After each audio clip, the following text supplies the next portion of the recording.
민법 시험 공부 방법에 대해서 간단하게 말씀드릴게요. 민법 공부가 아니라 시험 공부예요. 민법 공부는 대학 가셔서 하시면 돼요. 즉 공부는 열심히 하시는데 왜 점수가 안 나올까? 제가 강의를 하면서 제 강의 설명 들으면은 알겠다 그러세요 다. 이해하고 알았다 그러는데 문제는 틀리시더라고. 왜 그러신가? 그래서 그 다음부터 우리 공부하신 분들을 연구하기 시작했어요. 구독과 좋아요는 합격입니다.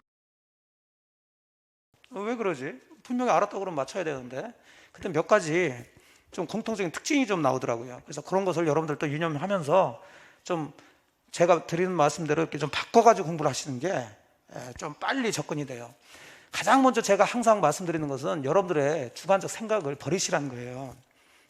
왜냐하면 이 법은 우리가 상식적으로 이렇게 생각하는 거하고 좀 달라요, 이게.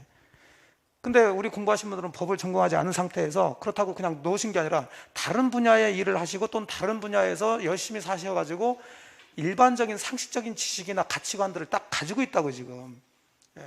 그게 거의 굳어졌어요. 거의 대부분 이제 중개사 공부하신 분들은 연세들이 좀 있고 하다 보니까 초등학생이나 중학생 정도는 아직 그런 가치관이 잡혀지지 않기 때문에 앞에서 이렇게 이렇다 그러면은 그대로 그냥 흡수를 하는데 우리는 앞에서 법에서는 이렇다 그러면은 이게 아닌데 내가 살아본 내 경험상으로 이게 아닌데 이게 자꾸 이렇게 거부를 하게 돼요. 그러면 자꾸 고민되게 되고 공부를 빨리 나가야 되는데 왜 그러지 해가면서 이게 받아들이지 않으면 굉장히 이제 저희들하고도 싸우게 되고 우리는 이렇다는데 아니라고 그러니까 되도록이면 본인 생각 버리시고 그냥 집에 나오시면서 아니면 공부하시면서는 본인 생각을 이제 빼서 그냥 걸어놓고 그냥 아무것도 없다. 그냥 앞에서 하는 말이 다 맞나 보다. 그래서 그냥 수동적으로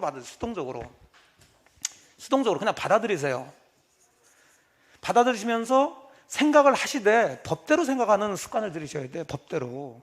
지금 제가 일주일 동안 쭉 이제 다른 학원도 가보는데 그러니까 처음 공부하신 분들은 이제 안 바뀌어요. 사실은 이 사람 바뀌는 게 이게 쉽진 않아요.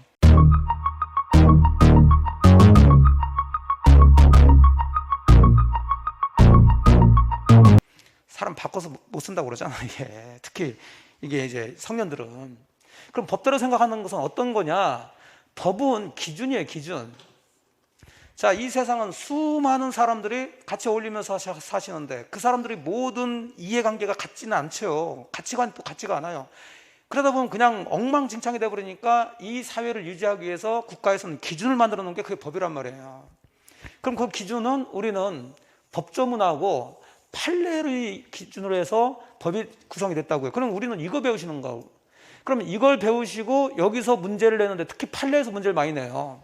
판례가 이제 문제 한 80%, 85%가 판례 나오는데 그러면 이걸 배우시고 이걸 문제를 내면 이걸 기초로 해서 문제를 푸셔야 되는데 배우실 때는 이걸 배우시고 문제 풀 때는 내가 살아보니까 내가 해보니까 이렇게 해서 하니까 자꾸 들을 때는 안다고 그래 놓고서 가셔서는 틀리게 나오고 정답을 못 맞추고 그렇게 나오시더라고. 자, 그냥 쉽게는 안 되지만 그래서 예를 들어봤어요. 자, 예물 보니까 1번이 갑이라는 사람이 2022년 11월 1일 날 자기 소유 X주택을 을과 대금 5억 원에 매매하기로 합의를 하고요. 그 다음에 이제 계약금 약정 5천만 원을 이제 정했는데 그 중에 을이라는 사람이 산 사람인데 지금 5천만 원 없고 1천만 원을 먼저 줬으니까 이제 갑이 1천만 원만 수령하면서 나머지 계약금 4천만 원은 다음 날 11월 2일 날 만나서 다시 계약서 작성하면서 이 4천만 원을 을이 주기로 했단 말이죠. 자, 상황이 이래요. 자, 읽어보니까 뭐 그림 그리지 않더라도 여러분들 이해가 되시죠? 그럼 이 상태에서 지금 갑과 을은 이 X주택에 대해서 매매 계약이 유효하게 체결됐냐 이제 이게 문제가 되는 거죠. 지금 둘이 지금 계약금 5천만 원 주기로 약정했지만 줬어요, 안 줬어요? 안 주고 1천만 원만 주고 계약서 작성했어요, 안 했어요? 안 하고 계약서 다음 날 작성한다고 그랬잖아요. 다음 날. 아직 작성 안 했어요. 그리고 헤어졌단 말이에요, 지금. 이해되셨나요? 둘이 매매 계약이 됐어요, 안 됐어요? 그러니까 그게 우리 생각이란 말이에요. 밖에서는 이게 계약 체결되지 않았다 이렇게 결론인데 아니에요, 법은. 계약 체결된 거예요. 그러니까 본인 생각대로 들어가게 되면 법이 안 맞아요. 자, 그래서 이런 사건이 사실은 이 현실에서는 굉장히 많습니다.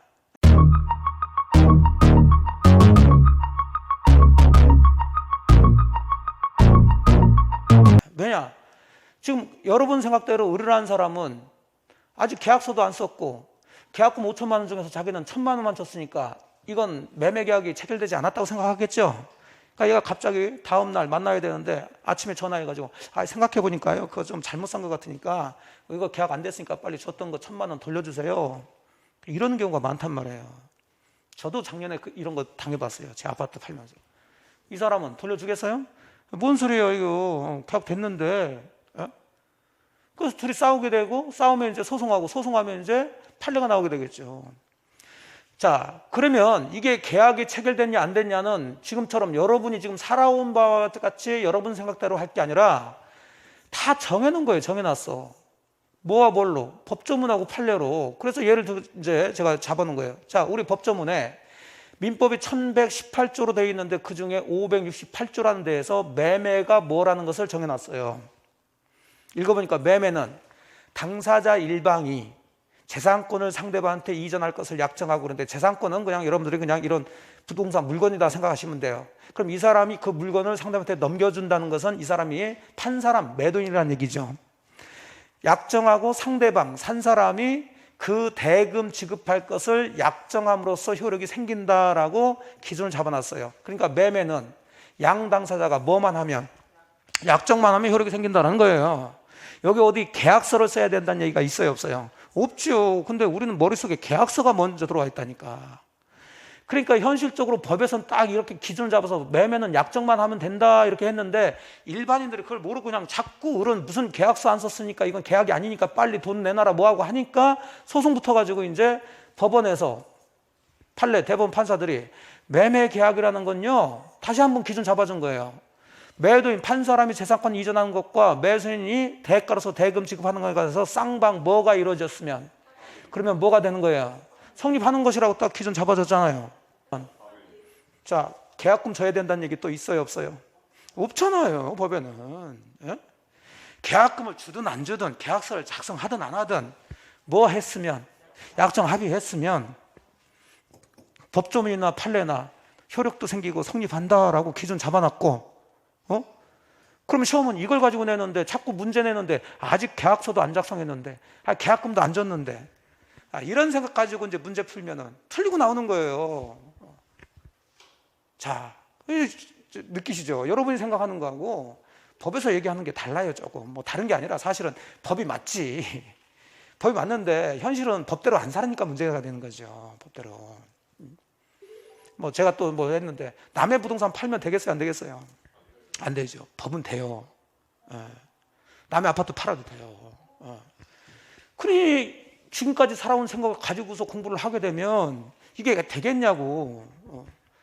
그래서 먼저 제가 맨 처음에 얘기하는 게 바로 이 얘기예요. 이런 거 얘기하지 않고 막 강의하면은 지금처럼 이상하다만 하지 이게 머릿속에 안 들어와요. 그 자기 생각으로 이 법의 얘기를 밀어낸다고. 아닐 거야.